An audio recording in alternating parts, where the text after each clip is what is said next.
This is the Wheaton Center for Faith, Politics, and Economics' first event for this academic year. My name is David Iglesias. I'm the director, and it's my honor to introduce Dr. Nigel M.D.S. Cameron, who is the president of the Center for Policy on Emerging Technologies in Washington, D.C., a center he founded in 2007. He has served as the Distinguished Professor of Theology and Culture at Trinity, nearby, and was the first provost of Trinity International University. More recently, he was a research professor and associate dean at Chicago-Kent College of Law, at IIT, Illinois Institute of Technology. In 2016, he was a Fulbright visiting research chair at the University of Ottawa, in Canada.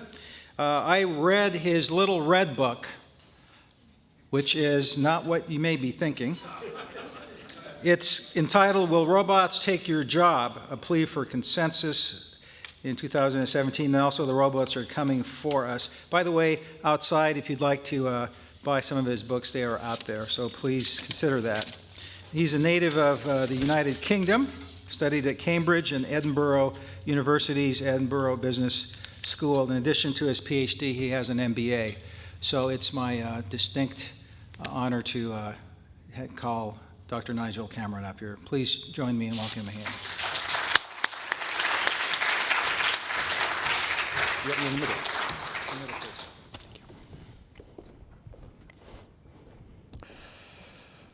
Well, thank you very much for those very kind words of introduction.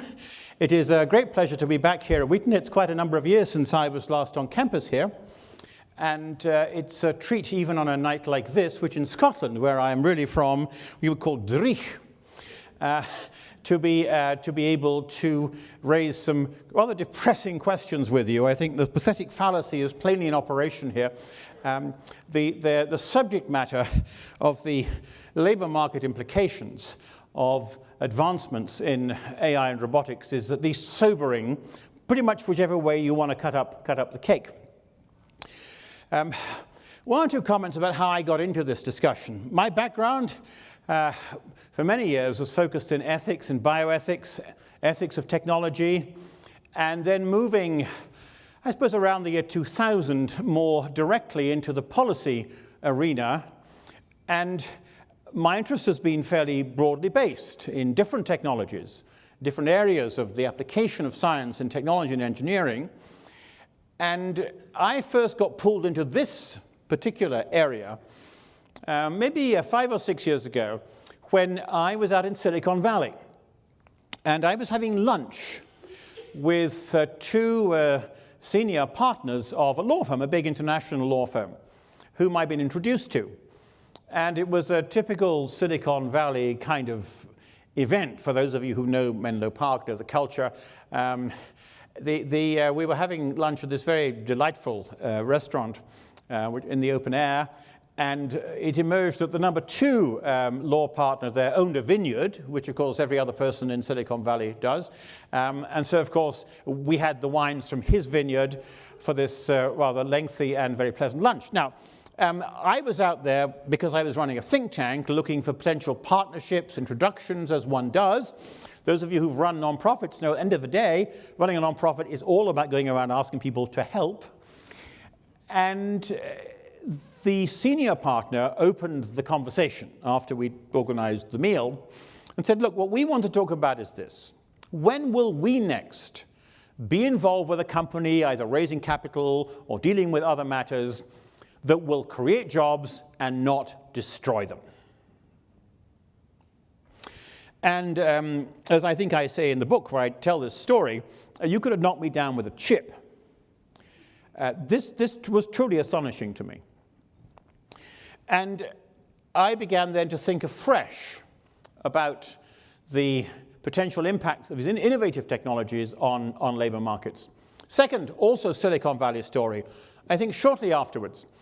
Some of you will know the name of Ray Kurzweil, the man who is associated with the singularity, which I think he is currently forecasting for the year 2045, for those who are marking up their date books. And Ray Kurzweil thinks that at that point, Moore's law finally will scoop us all up into a situation in which artificial intelligence has taken over. And he's quite optimistic about this. Many other people are not. But it's a model at the one extreme of the optimism, both about the implications of technology and also about the speed of its development.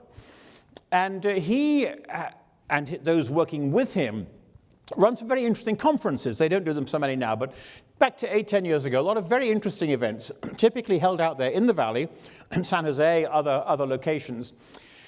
And I went to various of these events. I find these people very interesting. I tend to associate people who are sort of on the edge of conversations. I just think they're much more interesting people in the middle. They may be crazy, but they're often if they are crazy in their conclusions, the questions they're raising are often really important questions. In fact, my think tank in Washington, our little motto is asking tomorrow's questions. And you can't have that. We've registered that. You've got to ask me first. Interested me, nobody was using it, least of all in Washington, where everybody is asking yesterday's questions and coming up with yesterday's answers. But I think if you operate in Washington, you are kind of permitted to make comments of that kind. Kurzweil asks tomorrow's questions, whatever answers may be. And at one of these events, big speaker on the program, most people who speak at these conferences are all very pro his view of the world. We had a man with the amazingly wonderful name of Marshall Brain. And it's a real name. And I bet you all wish you had it, Marshall Brain. And Marshall Brain set up a website, which I'm sure you will all know, How Stuff Works. And he got out, I think he got out of the game back before the dot-com crash of 2000 and after. And it's a computer science professor. And the website is now still flourishing. And Marshall was speaking, and his title, I remember his title, it was Preparing for a Second Intelligent Species. And all the sort of Kurzweil, fanboys there, I mean, these are mostly guys in their mid-30s wearing sweaters who haven't had a shower for a day or two. It's a pretty, predictable crowd at these events. And yes, you're not a very responsive audience, but there again, I'm not doing stand-up, I'm trying to give a lecture. But Marshall was then, he was up at second speaker, I think, of the morning, and this sounded a very Kurzweilian sort of concept, the second intelligent species. And he put up on a screen that one-page version of the US Department of Labor job classification list. And you may know the full version runs to, I think, 902 different jobs. But there's a one-pager which we fill out for various tax purposes and so on. I'm sure you're all familiar with it. And he just went down, he got the pointer and went down these jobs. And he concluded that around 50% of them would be dead in the next 15 or 20 years.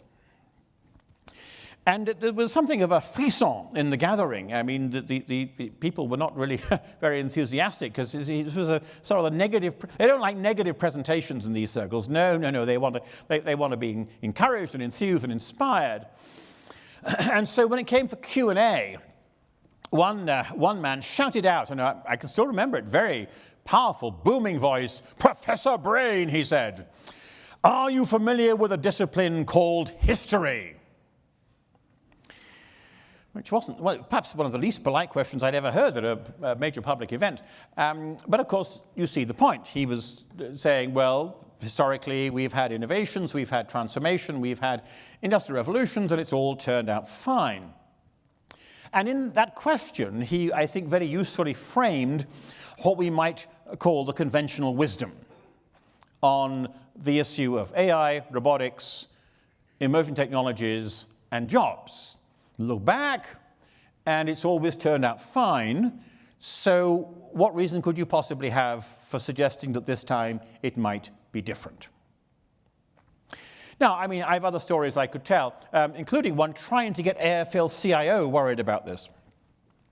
I tried, and I did not succeed. We had a teleconference 3-4 years back, and we involved Professor Brain. Marshall Brain was a part of this conference. We had a senior US government economist, the chief economist of the Small Business Administration, a number of other participants, and I finally got someone from AFL-CIO to take part. It took a bit of doing. And I called him up, somebody who'd spoken at another conference I'd organized previously on the impacts of nanotechnology. So I had an access point there to AFL, and I said, well, we'd like someone to speak at this event. I said, who is there on your team there who is working on the question of the employment impacts of AI and robotics? And he said, no one. I said, well, I don't want to be rude, I said, with my nice British accent. I can get away with not being rude and being quite rude, especially in Washington. And I said, I don't want to be rude, but I mean, maybe you should all stop what you're doing and all start working on this. Anyway, we got him on the call, and I was sort of pushing him. He was basically saying, well, the labor movement is very pro-technology, pro-innovation. You know, we want to get behind this stuff. It's all going to be wonderful. And I said, well, hang on. I said, look at this stuff about self-driving vehicles, particularly trucks. You see, with trucks, you've got a much higher cost base. You've got 24-hour operation. You've got huge insurance issues. They cause terrible accidents. I mean, there are all sorts of reasons why trucks. I mean, just begin with freeway, trucks on the freeways. It's an absolute no-brainer. 15 years' time, maybe 10, they'll all be machine-driven. So I pushed him back on this, and I said, well, okay, what about the Teamsters, your most prominent, powerful member union? What if in 20 years' time the Teamsters has 0 members? Should this not be a concern to you now? But it wasn't. So I've been drawn into these conversations over the last few years, and then begun to think a bit about the issues involved. And so I've been invited to go here and there and speak. I mean, The Economist magazine invited me to go to Hong Kong, of all places, to speak at their Asia Investor Summit. Very interesting. I mean, the Asian context. One of the other curious things about the assessment that's been made of the labor market impacts of AI robotics is in relation to developing economies, which is definitely somewhat counterintuitive. Some of you will know that the baseline report on this matter, it was not Marshall Brain's conference presentation, although curiously it came after that. It did echo pretty much what he was saying. A report from the Oxford Institute for the Future of Humanity, produced by 2 economists, Mike Osborne and Carl Benedict Frey. And it's a very interesting document. I mean, you can get it downloaded. It's about 50, 60 pages PDF. Really very interesting reading. And they set this in something of an historical context. And then they come up with a formula by which to analyze each of the jobs in the US Department of Labor job classification. And they begin with all 902. And just because they want to make it easy for themselves, they collapse some of them. So, for example, auditors and accountants are basically the same thing, down to a mere 701. Then they go through all 701 and apply their formula and draw conclusions. And then they put them in an order, and they come up with a risk assessment of the proportions of jobs which will be gone. And they conclude that something like a third of the jobs which we have now will be gone, and around another third might be gone in around 20 years. And you can read the report for details. Now, a further report was commissioned involving both these economists and several development economists working in developing economies by Citibank. And this is not a sort of Luddite, lefty thing. And it interestingly concluded that in developing economies, you've almost double the risk of job loss in the next 20 years. It was up in the 60% rather than the 30s, which is very striking. Counterintuitive, one would have thought, with lower labor costs, but no, not so simple. And of course, the social impacts in developing economies, where you have so much less of a civil society structure, of a policy structure with social welfare and so on, plainly, potentially disastrous impacts, social impacts, if these predictions are true. Now, there have been other reports too.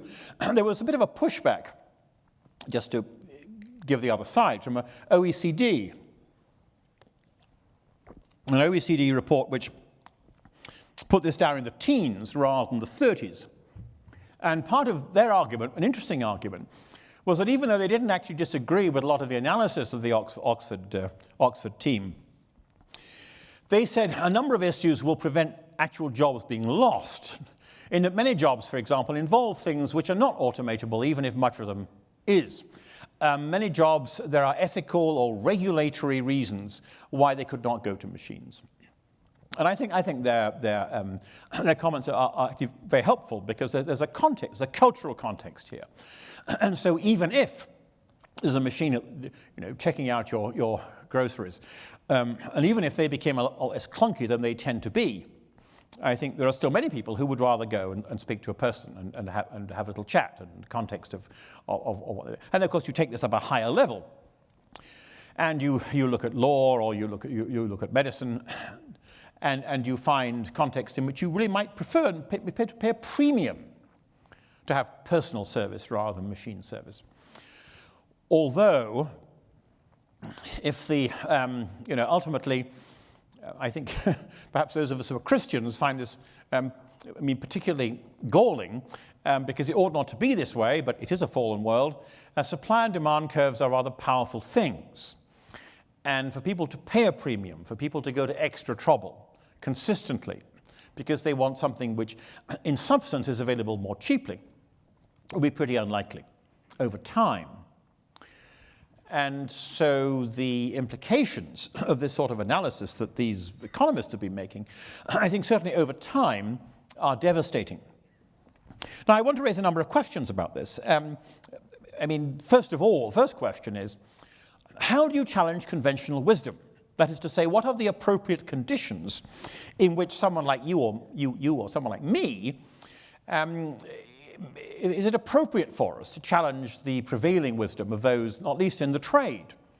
Because most labour market economists, like most leaders of labour unions, like most leaders of governments, like most technology leaders, think that those of us who are raising questions about the impact of robotics AI on employment should simply sit down and shut up, and that would somehow make everything better for all of us.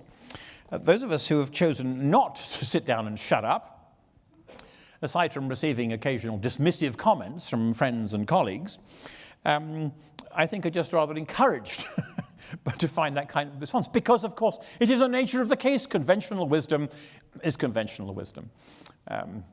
Interestingly, in French it's la sagesse populaire. They call it popular wisdom, which is a nice put-down for conventional wisdom.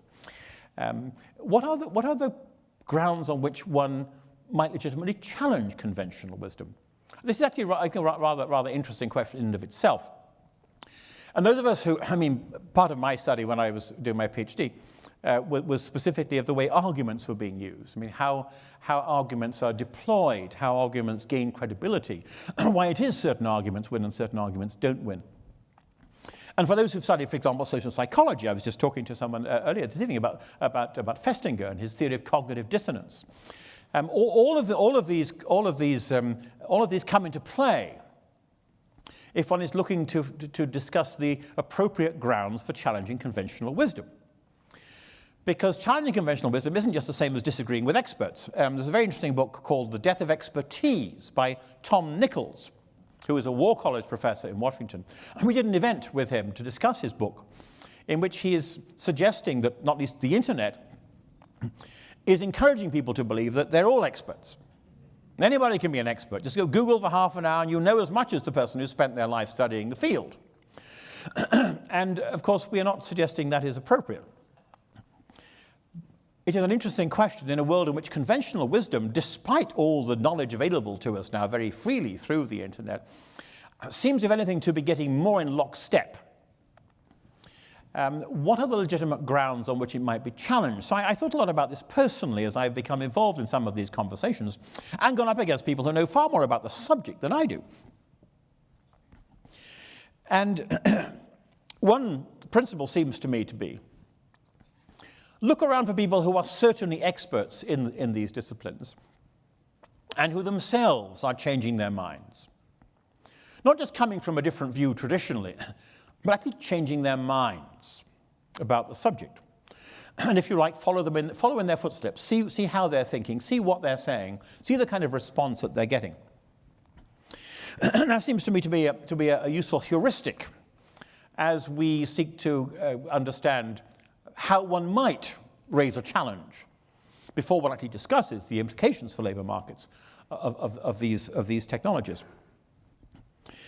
And I come across three rather telling examples here, which seem to me to give legitimacy to our raising issues of this kind. And I suspect that they're all people whom you yourselves have been tracking in their own engagement in these discussions. One is Bill Gates, who, of course, has reinvented himself as a great philanthropist, having spent most of his career as a robber baron, who developed a largely monopolistic technology which most of us use and many of us hate day by day, but which remains still the default in the area of computer science. But he's become, I've never met Bill Gates, I have every reason to believe he actually is deeply committed to the wonderful things he is now doing on exactly the same principle that Andrew Carnegie did, moving from being robber baron to being universal benefactor. Now, Bill Gates, partly because of his technical and business background, partly because he can say what he likes, has been going around and saying some rather interesting things on this question and raising big problems. And he's done them in business contexts, he's done them at Davos. And so, for example, he has said, this is a pretty good argument against raising the minimum wage.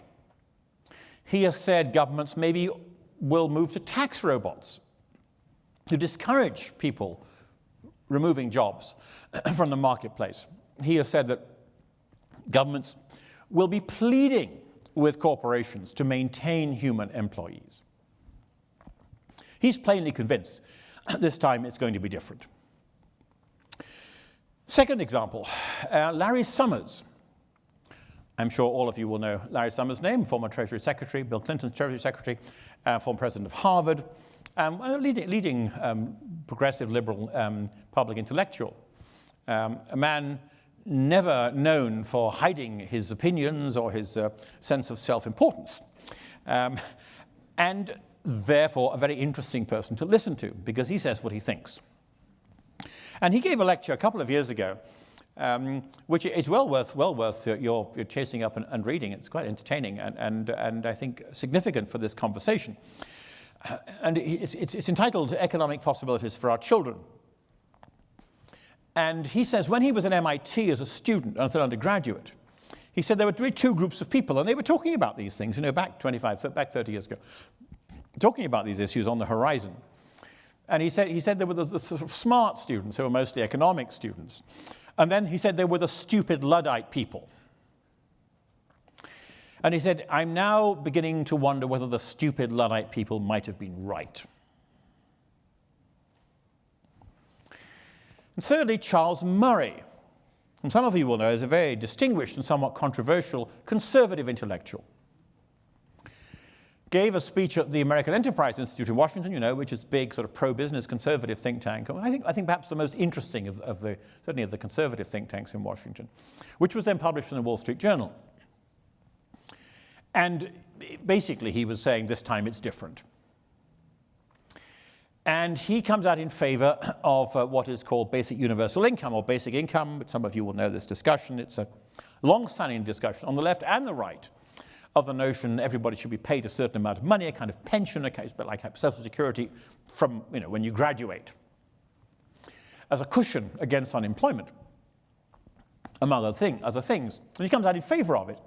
And he says, looking forward 20 years, it's hard to imagine that, that the norm now that most people earn their living by having regular jobs will still be the case. So I present to you Gates, Summers, and Murray across the political spectrum, across the sectoral spectrum, if you like, providing a platform on which one might credibly mount a challenge to the overwhelming conventional wisdom that this isn't an issue and we don't need to worry about it. Now, by contrast, if one is looking for a definition of conventional wisdom, well, look what people are not saying. Like I'm sure the more devoted political scientists and activists here, I watched every single one of the last cycle of presidential debates, from the primaries on to the general. And I think I deserve some sort of very significant medal for having gone through this absolutely soul-destroying process. And not one line was uttered on this question. Not one line.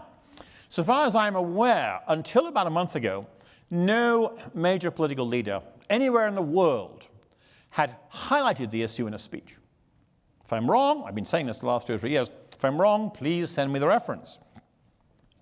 Until, interestingly, over in the UK, Jeremy Corbyn, who is the leader of the Labour Party, the rather curious, rather radical leader of the British Labour Party, the opposition to the government, in his speech at the party conference, which is the convention, talked about it quite a bit, and has since made another speech afterwards. And to his credit, I acknowledge this. I think this may be a world first. Obviously, some advisors always write speeches, but interestingly, that he has raised this question. As far as I'm aware, nobody else has. And why have they not? Well, of course, partly our political process is designed in this country to work every 2 years, and certainly no more than 4.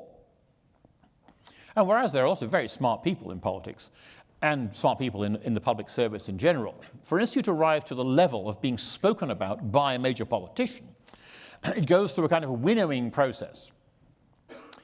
And questions which are not of immediate moment or of obvious political advantage, if they're longer-term issues, don't get in.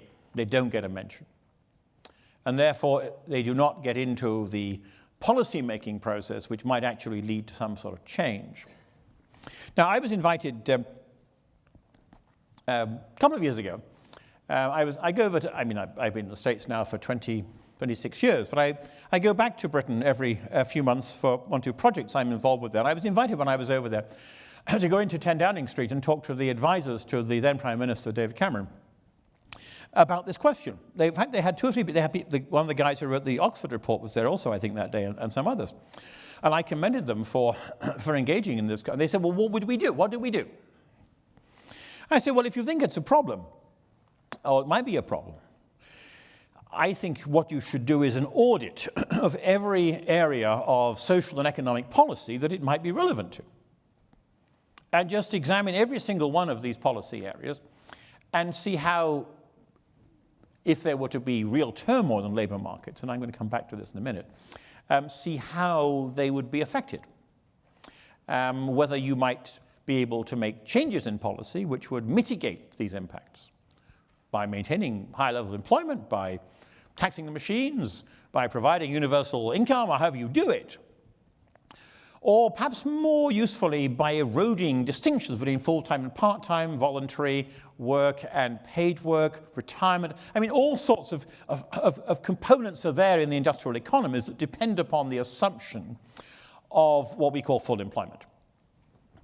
And full employment, there's no technical definition of it. What it means is that most people who want a job can get a job.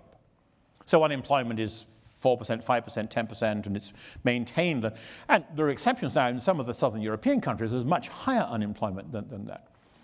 But the notion of full employment has, and of course, the main thing governments do from one point of view is to maintain full employment. Because unemployment is a major determinant, of course, of elections. And there's no economic principle there that says everybody has to have a job if there's a successful economy. Not at all. And this is why policymakers are forever making little tweaks here and there to seek to maintain jobs as well as the effective use of capital. So I said, well, you might do an audit of all these things. And I said, secondly, let's have some speeches. Well, plainly, Mr. Cameron, my namesake, with whom, as far as I know, I'm no relation, did not take my advice. For some reason, maybe we were being bugged. Jeremy Corbyn maybe did, the Labour leader. But that, I think, is the first such speech that has been made. So what is the prospect? Well, in my little red book, the subtitle of which is A Plea for Consensus, I outline essentially 2 different sets of questions. One is the question of whether there will be significant turbulence in labour markets. And I think the answer to that is obviously yes. And even if you take a very upbeat view of the long term, if you look back at the Industrial Revolution, the first round, and at subsequent industrial revolutions, technological, innovative disruptions, however you want to characterize these things, and their impact on labor markets.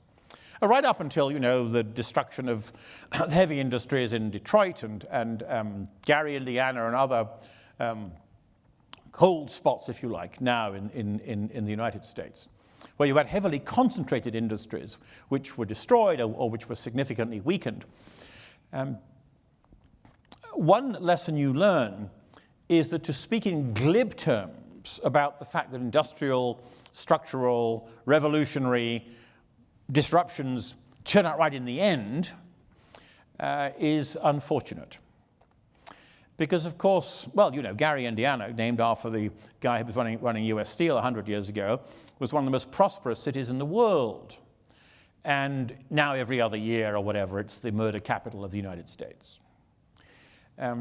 What we have seen in the past is that industrial revolutions create huge structural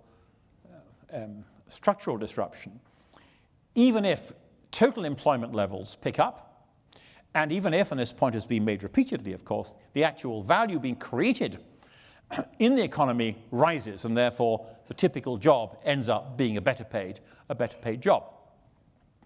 Andy Haldane, who is the chief economist for the Bank of England, had an interesting speech, in fact, to the British equivalent of AFL-CIO 3 or 4 years ago, which is referenced in my book, where he did an analysis of the labor market impacts of the original Industrial Revolution of the late 18th century. And they actually were devastating. They doubled, for at least a generation, the unskilled portion of the British labor force. I think it was from 20% to 40%. For a generation. Because, of course, they destroyed a lot of skilled jobs by replacing them with machines. People went back to the land.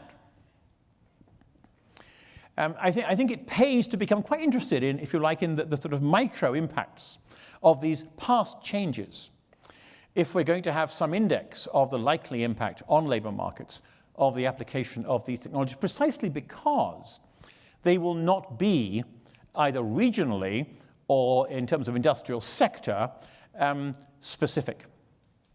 Because what I argue in the book is that we are likely to see, if you like, rust belts breaking out right across the economy. One of the reasons why in the past these disruptions have not been politically as significant as one might otherwise have thought has precisely been their geographical location. So Detroit, Gary, Indiana, back in the UK, Clydeside, South Wales, where the mining industry has been basically wrapped up over the last 40 years. The geographical isolation of these communities has been particularly devastating for the communities. It's also made them politically much less significant for the nation. What we're going to see is, if you like, is this sort of isolation will be no more, because these disruptions will come right across the economy. And secondly, what we're going to see is that it will be very different kinds of employment which are affected. Now, go with the Oxford report and subsequent reports. We're talking here about, obviously, truck drivers and cab drivers. Truck driving, of course, is the top occupation for men in the US. I find the driving job quite interesting, and that is to say, truck drivers and cab drivers, these are often really very intelligent people who did not do well educationally. And they've ended up with responsible and rather interesting jobs, which can be quite satisfying for them. But they did not do well in school, which is why they have these jobs. They will be very hard people to retrain. But you carry on. I had dinner with a lawyer at a board meeting in the States 3 weeks ago, in Kansas City, 3 weeks ago for my last trip. And over then he was just saying, well, we are hiring far fewer associates now. It's a big international law firm. Far fewer associates. Because we use software to do all the search and so on. And so we just don't need qualified people to do this anymore. We don't even need paralegals, he said. Machines are doing it now. And then you just move on. You've got this list from the Oxford people have produced, and check off these jobs. I mean, the jobs of technicians, of all sorts of technician-type jobs, low-level STEM-type jobs. And, of course, retail, oh, my goodness. There'll be nobody working in stores. There'll be nobody working in lower-end restaurants and cafes. I mean, all of these jobs are automatable. And then look at the psych area. I reference in the book several very interesting pieces now discussing the way in which counseling, psychotherapy which you would have thought would be the last job to be handed over to me. A lot of people prefer confessing to a computer. And you stick on a few electrodes. I mean, the computer can read you much better than an analyst is going to be able to read you. I invite you to read around the literature and be encouraged and depressed in whatever proportion you choose. But my basic point is, there will be rust belts breaking out right across the economy simultaneously. That the labour market turbulence will not be geographically or sectorally contained in the way in which it has been for previous industrial revolutions. So that's point one, and that seems to me to be something which I think I would argue forcefully, and where there should be consensus built around a model like that. That whatever the timelines and whatever the particular application, different areas of the economy, it's rust belt on steroids, which we can expect. Now, the second question is a more profound question, and that is whether there will be new jobs created in sufficient numbers that the notion of full employment will be maintained, or whether, and we just don't know this, whether what we are witnessing is a fundamental shift in the structure of our economies in which capital essentially replaces most labor as a factor of production. Because if that is what is going on, we face a situation which is absolutely devastating, in which there will be new jobs. On this teleconference we had with Marshall Brain, somebody said, but there will be new jobs. There are always new jobs. He said, of course there'll be new jobs, and they'll all be done by computers. What you have to do, and of course then you add your Moore's law curve for this situation, what you have to do is just throw off new jobs of a sufficiently high level or a high human quotient level that they will themselves be preserved from the machines. It isn't just finding new jobs, it's finding new computer-proof jobs, which are like the jobs the computers are not in the first place taking on. And it seems to me it's entirely plausible that can be done. I would like those who are most confident that it can be done to provide some sort of evidence beyond the occasional anecdote about strange jobs we now have that we didn't think we would have a generation before. The classic example that they all pick up is search engine optimization, SEO. And they say 30 years ago, nobody could conceivably have thought there would be a job like that.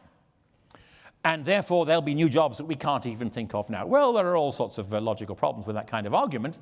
Yes, of course, there will be strange jobs arising which we can't now predict. The issue is whether they will be able to mop up tens of millions of unemployed people who will be thrown out of driving jobs and retail jobs and legal processing jobs and counseling jobs, financial services, low-end financial services jobs. These people will be on the market. Some of them will be retrainable, some will not, some will be entrepreneurial. Whether we will continue to enjoy the luxury of, quote, full employment, unquote, I think is a fundamental and uncertain question. And if we do not, well, some of us were talking about this over dinner this evening. Seems to me we'd all be much better at what we do, and especially our leaders are better at what we do, if all the time we walked around with a risk matrix in our heads. You know, simple little matrix, you know. You plot likelihood against impact of all sorts of things that can go wrong or right. And you somehow have to account for your understanding of how things are going to be. So you may think it is highly unlikely we'll end up with the end of full employment and with what we now call unemployment rising. I mean, it's highly unlikely. Well, how unlikely is it? Well, it's 98% unlikely. Okay, pretty unlikely. What about impact? Impact, absolutely devastating. Off the scale, devastating. And immediately you realize, even a 2% chance, well, I don't know what the chance is that your house is going to burn down during your lifetime. It's probably rather less than 2%, but you buy insurance, just in case. We have intuitive ways of handling risk in our real lives that we pull back from when public questions are involved, questions which don't directly concern us in the short to medium term. And certainly if we're politicians, we do. So it seems to me, question one, I think we face the likelihood of major labour market disruption. Turbulence over the next 15, 20 years, perhaps sooner than that, which presently is hard to quantify, but is certainly going to be considerable and will be right across the economy. Question two, there is a chance, personally I would say 15, 20%, I don't know. I would say that sort of chance. You might well think it's a lot smaller than that. I am not going to permit you to say it is zero, because that would imply an omniscience on your part, which none in this room actually can claim to have. And even a very small chance of something as devastating as a fundamental end to the notion of full employment seems to me to be something which should be keeping us awake and focusing the attention of our policymakers and other forward thinkers, and perhaps even, though they are, sad to say, amongst the least forward-thinking people on the planet, of leaders in the church. Final comment about the possibilities that would emerge if it were the case that we ended up with a decline in employment, with this increasing substitution of capital for labor as a factor of production. I gave a TEDx speech about this down in Brazil 3 or 4 years ago. And I basically framed it around heaven and hell. And I said, from one point of view, if you never had to work again, it would be heaven. But it could also be hell. And of course, there are two factors at stake there. One is whether you can afford to pay your bills. The other is whether you can find a way to spend your time. And both these questions were picked up by John Maynard Keynes. Keynes, as you may know, was the most influential economist of the 20th century. A controversial man in all sorts of ways, but a very, very interesting man, a very erudite man, a brilliant writer, fascinating individual, very much involved things like the settlement at the Treaty of Versailles after the First World War, a series of very trenchant books written in the 20s and 30s. And I think it was 1930, he wrote an essay, short, elegant essay for a London magazine, with a title which is echoed by Larry Summers in the speech which he gave, Economic Possibilities for Our Grandchildren. Keynes's was Economic Possibilities for Our Children. And he raised a number of questions which have helped to frame this discussion that we're having, and I will leave you with a couple of his reflections. He came up with this term, technological unemployment, which I think is a term which others had not used before, although, of course, people had talked about these questions. Interestingly, David Ricardo, back in the 1820s and 30s, who I think certainly was probably the most significant economist of the 19th century, Ricardo basically agreed with Luddites and foresaw devastation to employment as a result of the application of machines, although he argued it was pointless not to do these things because other countries would do them. Ricardo, whom those of you who are economists will know, originated the theory of comparative advantage, which is a very difficult thing to grasp. It's a rather complex economic concept, which is one of the keys behind modern approach to globalization. But Ricardo could see this, and he basically said, yes, this is going to be terrible for a lot of people as their jobs are being lost. But other countries will do this, and therefore we have no alternative. So I mean, this is not all the economists agree that this is not a problem. Many of the economists have said historically this is a huge problem. Well, Keynes picks this up, comes up with this phrase technological unemployment. I mean, and he says, well, maybe we'll be working 15 hours a week. Won't it be wonderful? He speaks in this wonderfully ironic way of a new leisured class. That is to say, the new permanently unemployed people. He assumes there will be some sort of economic provision made for them, which I think is a reasonable assumption, partly because if you have large numbers of people not working and they have no economic provision, you will have riots in the streets. You've not got to be a sort of socialist to believe you should give these people enough so that they can live and that they can eat. And also, of course, you need demand in the economy. which is a major reason, of course, for transfers to poorer people. Because the great thing about poor people is they spend. This is, of course, we don't get involved with the whole debate about tax reform. But the thing is that poor people, you give them money and they go and spend it. You give wealthy people money and who knows what they're going to do with it. But if you want to put demand on the economy, people have to have money. So I think Keynes was assuming that there would be economic provision made, but he raised then the question of people's use of time. And at one point he says wonderfully that the laboring man longs for nothing more than the end of the sweat of the day until the end of the day. And of course the laboring man then gets bored and he drinks. Today, I watch television, I know what he does, but basically people get bored, they don't know what to do with their time. They get into trouble. And it isn't just the laboring man. You know what happens when wealthy executives lose their jobs. They're never going to be poor, but their lives fall apart and they become alcoholics. They die sooner. People retire. People often die quite soon after they retire. I mean, this is not just a question of the poor and those who don't have sort of cultural capacities and the ability to build lives that aren't tied with a work life. But Keynes raises this question rather sharply. What are people going to do with their time? And that's how I'd like to end, because it does seem to me, irrespective of whether we end up with a diminution of full employment, we're all living longer. We're going to live a lot longer. Most recent calculation, I think, is certainly a boy born today in the UK, where I read the statistics, is now predicted to have a 50% chance of living to living to 103. I mean, it amazes me the specificity of demographers. You know, in general, we don't know what's going to happen tomorrow afternoon, but apparently they can predict 103 years ahead for half the boys born in England. But certainly, we're living significantly longer. And it is pretty likely that there will be less work for us to do, or we'll be able to do our work in less time, which historically, of course, has been the trend.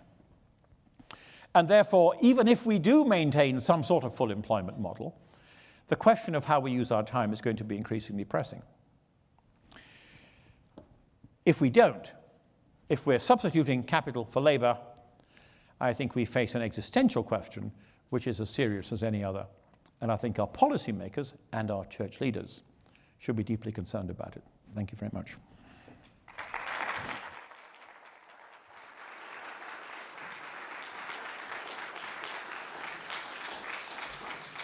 Thank you for those comments. Folks, if you've been to one of our events previously, you know that if you could please write your questions on 3x5 cards. They should be in the chair in front of you. If not, raise your hand, and Heidi or one of Heidi's assistants will get a 3x5 card to you. Please write your question, and they'll get picked up, and I will ask Dr. Cameron your questions. So while you're mulling over your questions, I'd like to ask a question about developing countries. You'd mentioned that developing countries will be hit more directly than developed countries. So I'm wondering if you can explain to me how the farmer in Bangladesh, for example, could be affected more than the librarian in London. I think the basic point is that the kind of occupations in which people are engaged in developing countries are particularly susceptible to computerization. And of course, the context is one of rising labor costs. And as we now know, I mean, Apple and Foxconn are now putting this huge investment into Wisconsin because it's going to be as cheap for them to get American workers to do all the Foxconn-y Apple stuff as it is to be getting Taiwanese and Chinese. So, I mean, we have pressure on labor costs. And of course, all of that translates directly into making computers and robots and AIs more appealing. But the typical employment in developing countries is within occupations which are more readily computerizable. And I find that rather scary. Certainly, those of us who are deeply, I mean, perhaps the biggest security issue you face in the world is, the term that security people use is ungovernable areas. It's very difficult, it's extraordinary. I mean, the world is not all that big, but even with all of our clever technology and all of the power of the US and the power of other states, it's quite possible for people to do things you really can't control. And I think the notion that in countries which anyway have those sort of problems, we create growing employment instability, I think it should be a national security issue, quite apart from being a sort of development issue. Thank you very much. So raise your hand, and Zoe and Michael will pick up your question. So another question. I understand you're not a theologian. I am not. You'll understand that after you hear my question. But I was once. well, good. Then you can answer this question. So one of the effects of the fall was that humankind was cursed with work, and as I understand it, there'll be a lot less work to do. There'll be this permanent leisure class. How does that square with the Christian belief that work is good and that work is a result of the fall? Well, yeah, that's quite a can of worms. I mean, obviously, we have in Genesis, we have, Adam created to keep and to till the garden. There were things to be done before the fall. And as a result of the fall, part of the curse is that in the sweat of your face you shall eat bread, which is the wonderful line in the King James Version. That the work becomes hard. In some ways, I mean, I say this very much mirrors the Marxist notion of the alienation of work. I think quite captures that concept rather well. That we used to enjoy going to work, and back before the fall, and found it very fulfilling, whereas now it oppresses us. And I think when it comes to the impact of the curse, Christians have often found themselves in two minds. I mean, we had the question of the pain of childbearing, and there were certainly Christians in the 19th century who argued against, anesthesia in childbirth, because the fall said it should be painful. There are all sorts of... It seems to me that our general view of the curse is that mitigating the effects of the curse is perfectly proper. I haven't heard anybody saying that, coming up with a 40-hour week and other sort of improvements to our labor conditions are somehow opposed to the impacts of the fall, because they mean that we have more time to stay home and watch television. So, I mean, it seems to me it's a perfectly proper thing theologically for us to wish to mitigate the dire impacts of the curse. That's how we've operated in every other area. Thank you very much. I have quite a few questions now to ask from the audience. Thank you very much. Well, I'll try and give you yes or no answers so we move along. Yeah. Yes. Now for some real questions. Given your depressing predictions, what practical advice can you give to a student who is deciding on a career as they also pile on student loan debt? Well, on the latter, probably vote for Bernie. I don't know. I think this is a huge question. I actually just wrote some of my time now I work with a website called Unheard, UNHERD, startup website based in London, rolling out in the US next year. And I actually wrote a piece on what I call the STEM fetish, although my editor changed the title into something like, do we still teach the skills people will, blah, blah, blah. But I just put this out in the last 24 hours so you can find it. And I thought a lot about this, because, I mean, presently the approach we have is do STEM jobs. It's all about technology. Why shouldn't we have everyone doing technology? And actually, the technology jobs will be the ones taken first by the machines. So if you want to be cannon fodder, take a tech job. It isn't that we won't require top-level people to do things, but, I mean, it seems to me the sort of things people with typical degrees are going to go and do, I mean, they're going to be the first ones mown down. What we have to do is think where my phrase is the human quotient in a job. Wherever the highest human quotient. And don't be naive about thinking that through because of things like, computers doing psychology and counseling. But look at the human quotient. And I think we should be putting enormous effort into addressing this question. I think colleges like this one should be putting huge efforts into thinking through the kind of jobs which are going to be, certainly in terms of the next generation, robot-proof. And they will be, for example, one of the jobs that people think is going to flourish is the job of basically working between people and machines. So, we're going to have smart homes. And people who are sick, people who are handicapped, people who are old are going to be able to live on their own much, much longer because of all these gizmos around our houses, but helping people with those machines, introducing them to them, fixing them, responding to them. I mean, an awful lot of jobs are going to be there between the human community and the machine community. But looking for where those areas are. And I think we should have a huge conversation. I mean, I have 5 children, 13 grandchildren, and I actually, I put this out on, I have a very small Facebook circle, mainly family, and I put it out today on this as a message to each of my children saying, you should be thinking about these things, rather than just falling for the notion that it's all about STEM. So I think we need to be, now, this, of course, this is the best news ever for the liberal arts, for the humanities. It's also very good news for entrepreneurship. Because here we have centers of gravity which are outside of the readily computerized. But I mean, get that list, which you can Google, the Oxford Humanity thing, Carl Benedict with a K in it. Just Google Benedict with a K and you'll find this article from Oxford. And read the list and work up and down and look at the jobs they think are going to be around in 20 years' time. Won't we need more mechanical engineers, repair experts, programmers, security system designers in the workforce?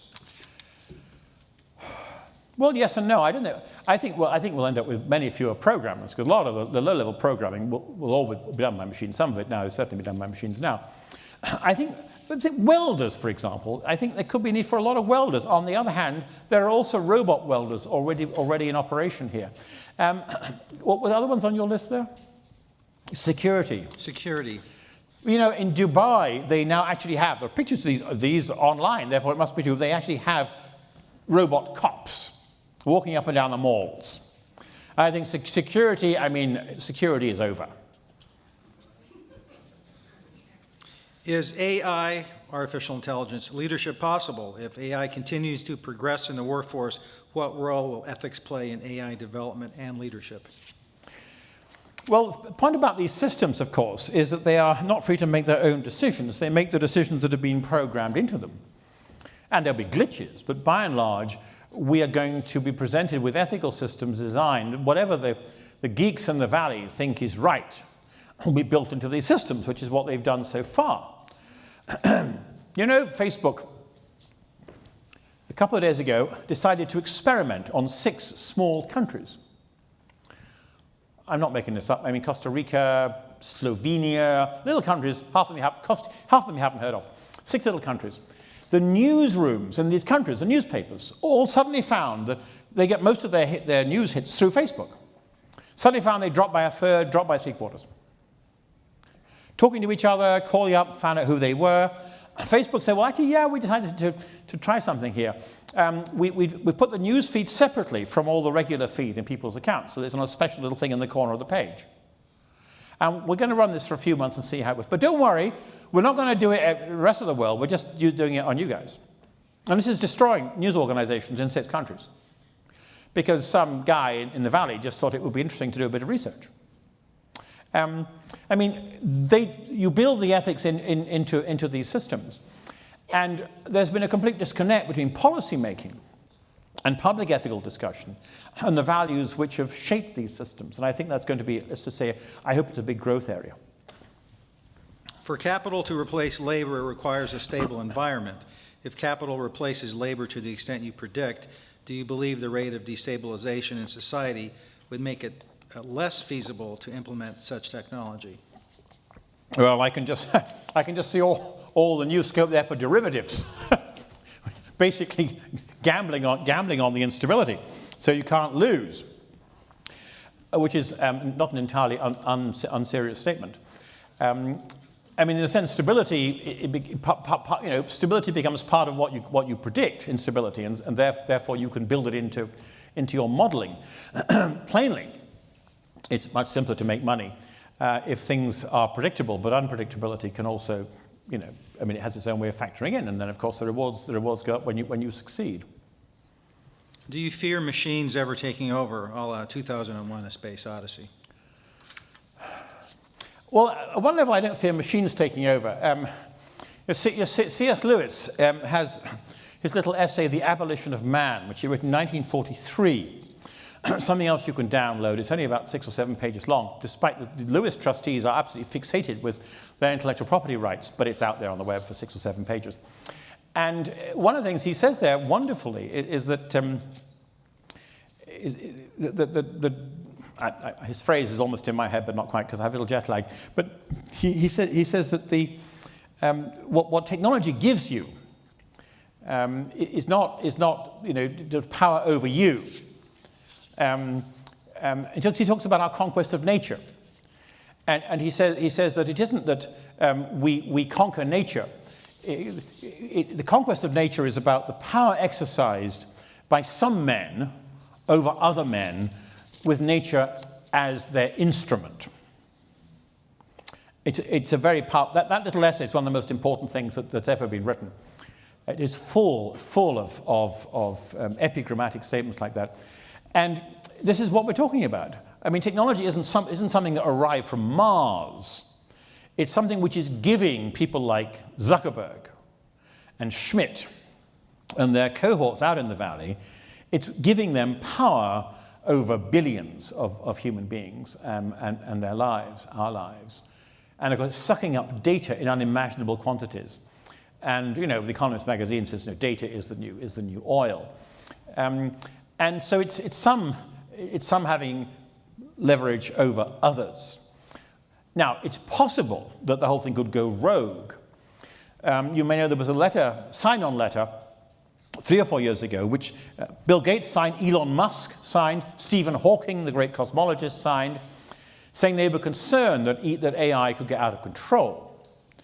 I think that's a legitimate concern. If you take this sort of Moore's law thing and you go up enough, far enough up, these machines already they're smarter than we are. Already one of the factors, in the Wall Street collapse was leveraged derivatives and so on, and programs that nobody understood. They just worked, and therefore they ran them, but they didn't quite see what they could do in an unusual situation. So I think you have the rogue question, but I think more significantly for the next generation, you have the leverage question. And this is giving certain people enormous power and giving it to them in a kind of rather fuzzy way. One of the curious things about Facebook and Google, who are 2 of the most 3 or 4 biggest companies in the world now, the values go up and down. I mean, the 5 biggest companies in the world are these tech companies. I mean, Facebook, Google, Amazon, Microsoft, Apple. Apple. How could I forget Apple? Because I'm an Android man. Okay, they've got my data, but at least Google aren't making quite as much money as Apple are making and stacking it all up overseas. And they're building this, this sort of spaceship. And oh my goodness, anyone spell, hubris? Wait. Remember AOL? Remember Yahoo? Remember MySpace? Their comeuppance will come. But the point is, we're giving them these companies. And yet we don't realize what we're doing. Because Facebook and Google, none of them sends you a bill. It's not your cable bill. It's not your phone bill. Most people don't even think they are companies. They think they're kind of charities. It's kind of weird. It's got a guy with a hood, and kind of spooky, but he's become a billionaire because of all this stuff we do with our friends and children and parents on Facebook. And it's barter. I mean, 2 of the top 3 or 4 companies in the world operate by barter, which suggests that basically that our capacity to police our economies is really on our back foot. I mean, barter is a terrible, terrible thing from an economist's point of view. You can't track it, you don't know what's going on there, you can't tax it. And yet Google and Facebook operate in respect of their users entirely on the principle of barter.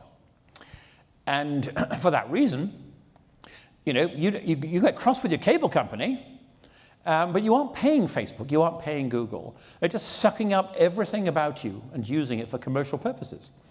And I think one of the things we're going to have to, a bit of deviation, one of the things we're going to have to do is to require, among other things, pricing of their services. Very simple thing we could do would be to require companies, allow them to barter, but require them to offer cash alternatives. So you either let Facebook suck up your life, or you pay $9 a month or something. In fact, some would be quite small. And they don't save your data, and they don't sell your data. And even if most people still carried on letting them barter their data away, they begin to realize these are companies. These are huge corporations run by robber barons. How do you know that technology is a greater risk to low-skilled jobs than globalization? Well, one of the saddest things about the last presidential campaign and Mr. Trump was this fixation with globalization, with offshoring, with NAFTA. I mean, what a joke. I mean, it's the robots. It's not the Mexicans and the Chinese. I mean, this example, Foxconn going to invest hugely in Wisconsin because already American labor is going to be cheaper than Chinese labor. But these are sideshows. They have so little significance in comparison to what the machines are beginning to do to us. And it will be really interesting, to bring these two little strands together. What would happen if you had a Trump-type candidate, insofar as you could imagine anyone remotely like him? But if you had a protest candidate on behalf of the blue-collar, the flyover states, I mean, I think there'll be a huge need here. I mean, the overlap of Bernie and Trump, of course, is very significant. If you had a candidate who called upon the disenfranchised, when we already get more unemployment, if it's going to happen, and campaign on destroying the robots, and rounding up the Silicon Valley guys, and putting them in the pen, and getting America back for people. I'm getting into the spirit here, aren't I? I mean, I can see a campaign, I think politically this is very, very, very dangerous stuff. And I think the threats from the machines are far greater than from those in other economies, partly precisely because, a la Foxconn example, the other economies are moving up. And we're becoming competitive with them in all sorts of interesting ways.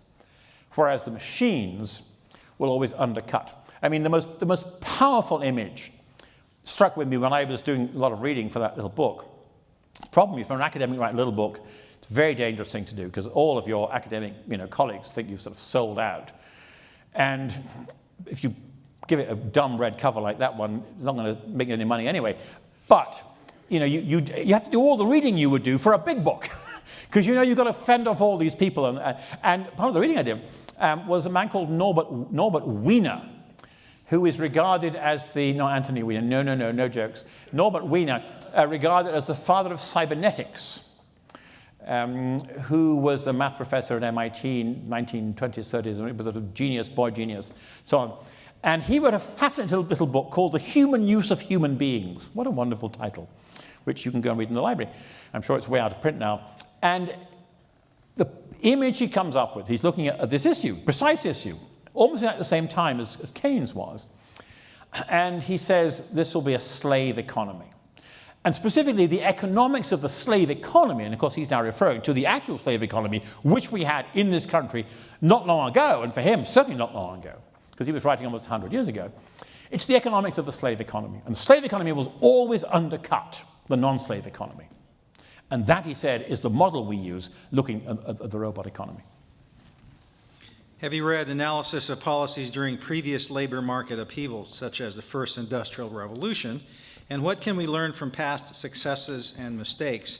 P.S. I find the Kurzweilian comment of Professor Brain deliciously ironic. Well, I've dabbled a little, yes. I mean, I mentioned that piece that Haldane wrote, the Bank of England chief economist.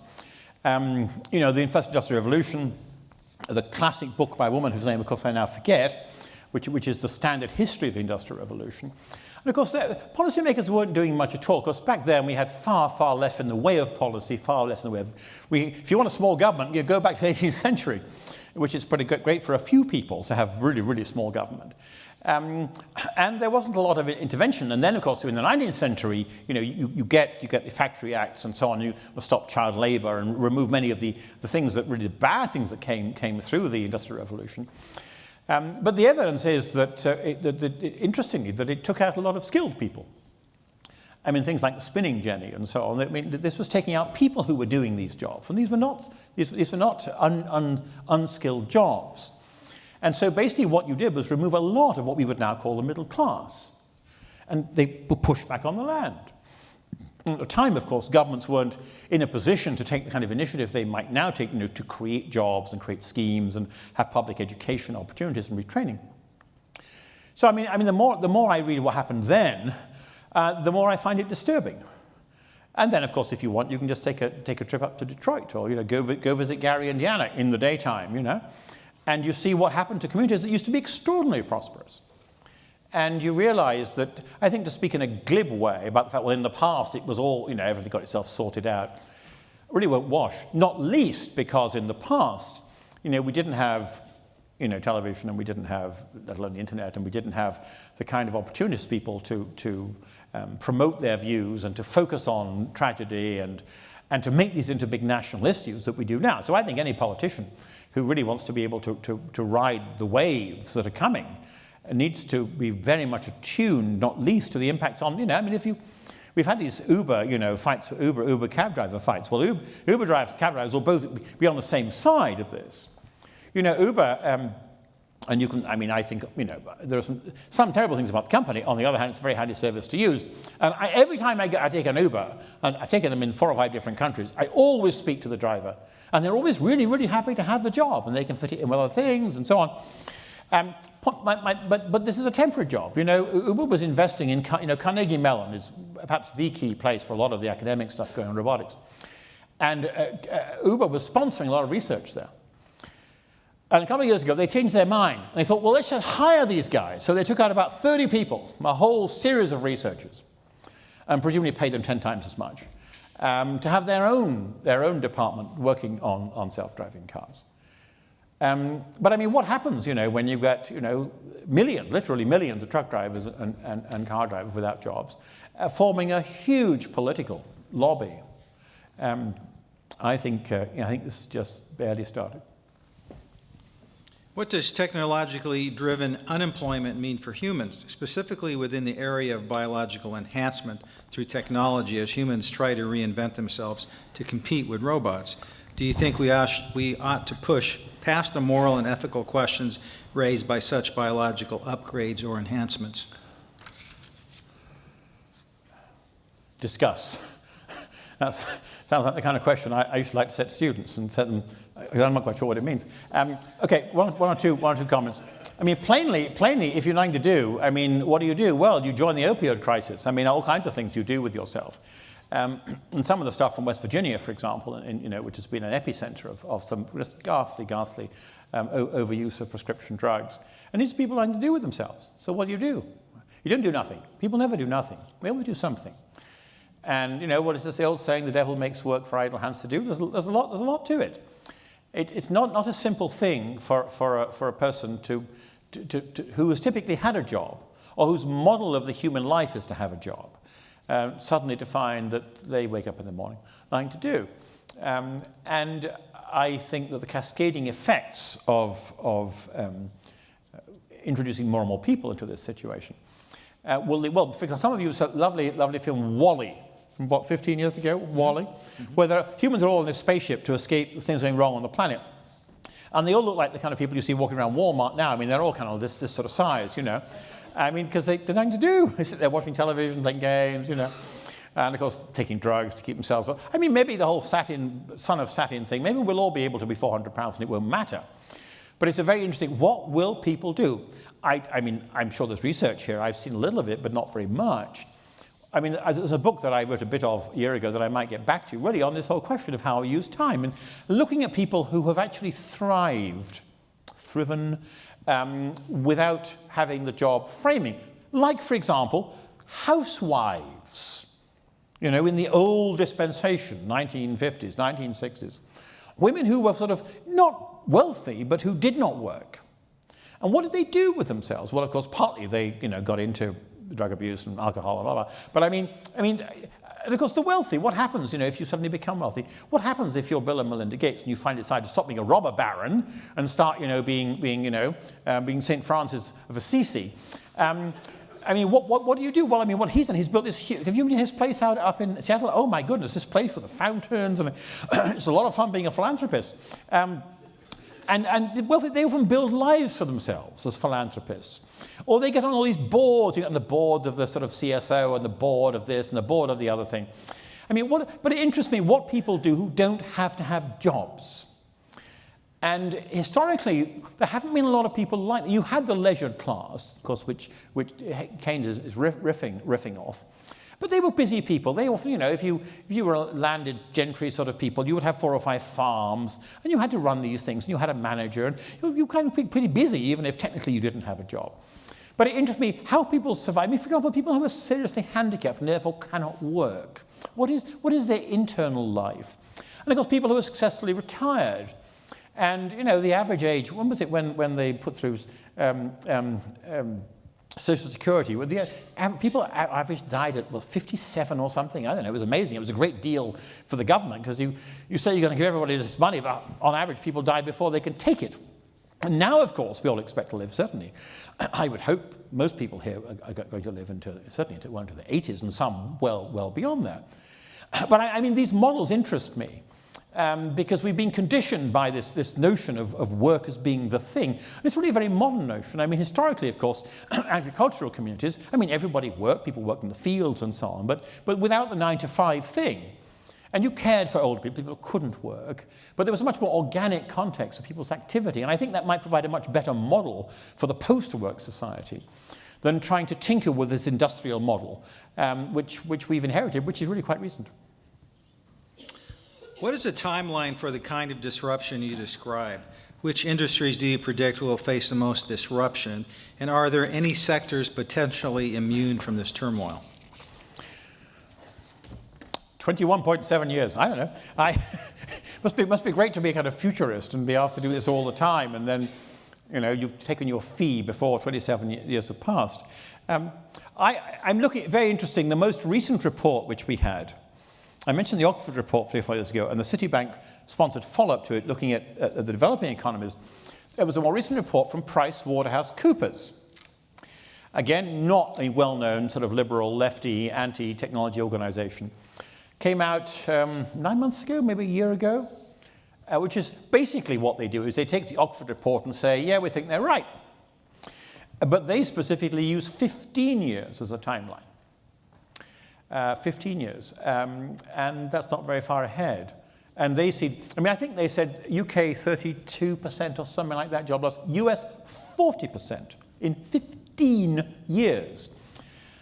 Differential because of the huge numbers involved here in retail financial services. I mean, you know, State Farm agents and all this kind of thing. You really haven't got that sort of thing in Europe, much more centralized. 40%, 15 years. And this is PwC. So let's go for 15%, 15 years. I mean, my sense is we'll see generalized self-driving vehicles certainly in 10.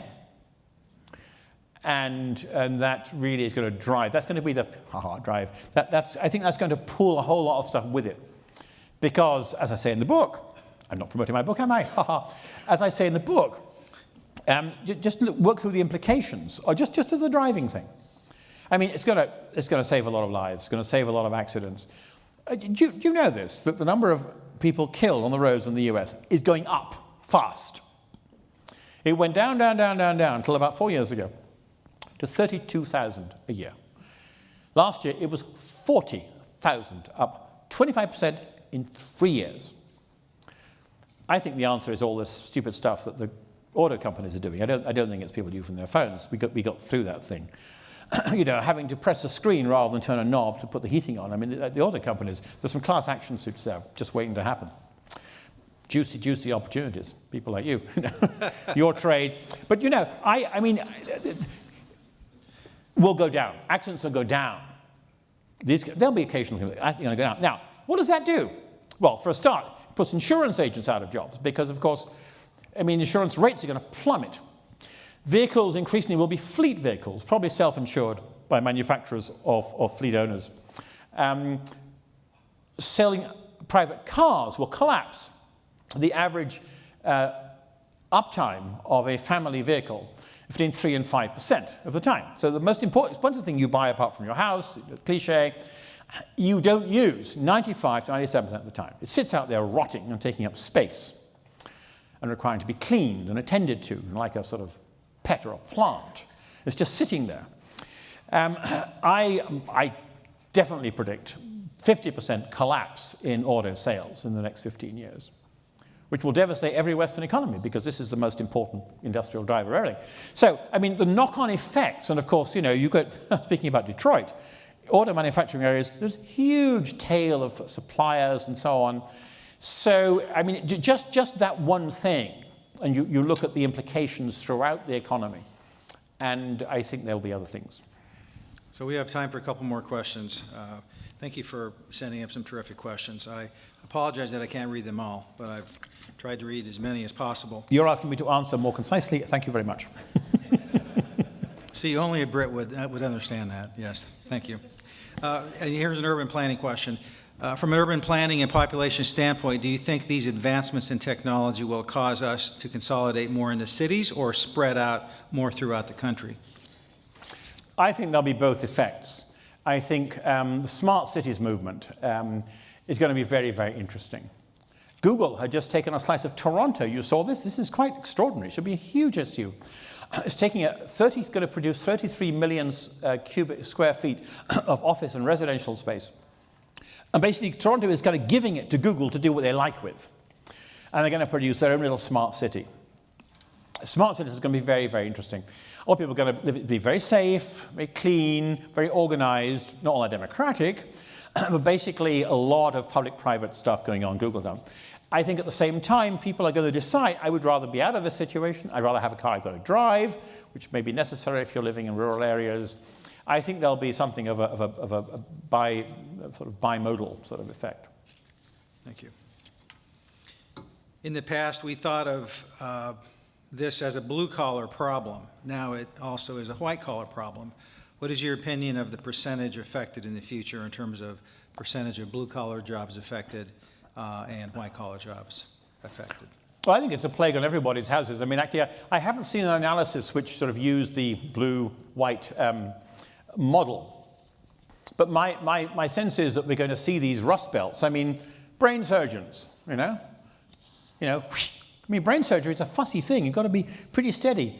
Machines are much better at that than humans are. You know, and the legal research staff, and then you get the low-level counseling. There are an enormous number of jobs in this country in counseling. Counseling is a big American industry.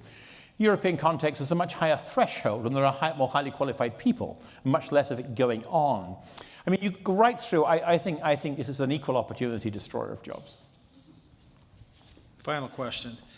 Based on your comments regarding employment, it would seem that programs such as Social Security will be seriously jeopardized, Social Security being a scheme to fund retirement with a tax on working people. Please comment. Well, my sense is the big unknown here is whether the machinization of so many jobs ends up producing more income, when the economy really grows.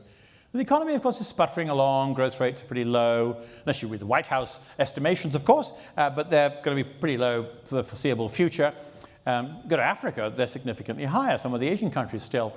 I think it's an open question. I think it is possible. There's a friend of mine, Philip Auerswald, has a wonderful book called The Coming Prosperity. And he's a big optimist on this stuff. And you know, nice endorsements to the book from Bill Clinton and some other people. I mean, it's a very interesting sort of, and I'd love to believe it. And it may well be that this increasing substitution of capital for labor will produce really big upsurge in growth. In which case, we haven't got a problem because there's more money to go round. I'm much more concerned that we end up limping along with growth at 1.5% or 2% or something, and we get this redistribution of factors between, you know, substitution of capital for labor. In which case, we've only got the current cake, and you've got to cut it up in different ways. I do think, since you didn't ask me this, that Bill Gates' suggestion of a robot tax is a very interesting one. I think it shouldn't be dismissed out of hand, like many people have dismissed it out of hand. And not because we want to discourage innovation, but because where do governments get tax from? They get tax from where value is added. That's what they do. You add some value, they want their take. And it seems to me, if the value is being added by machines and by the use of capital in place of humans, because they're not going to get the tax anymore, from Uncle Joe, because Uncle Joe, whether he's a psychologist or, whether he's a mechanical sort of tech in a body shop, if Uncle Joe is out, where will the government get, the sort of $5,000 they've been getting out of him in tax? And the government's going to get it out of the machines. And I think you may end up with interesting policies that basically split the difference and say, okay, you replace Uncle Joe with a machine, we want half the tax, so you're going to be encouraged. On the other hand, if you can create another job in some other way for a humanoid, a real bipedal creature like one of ours, then there'll be tax advantages. So I think the government's going to get into this in a big way, and I think that the fiscal system could well be a way of smoothing these changes, as well as of encouraging innovation. I think those two things aren't in contradiction. But it does seem to me that it's going to be bumpy. Thank you for your time here at Wheaton College. Thank you very much.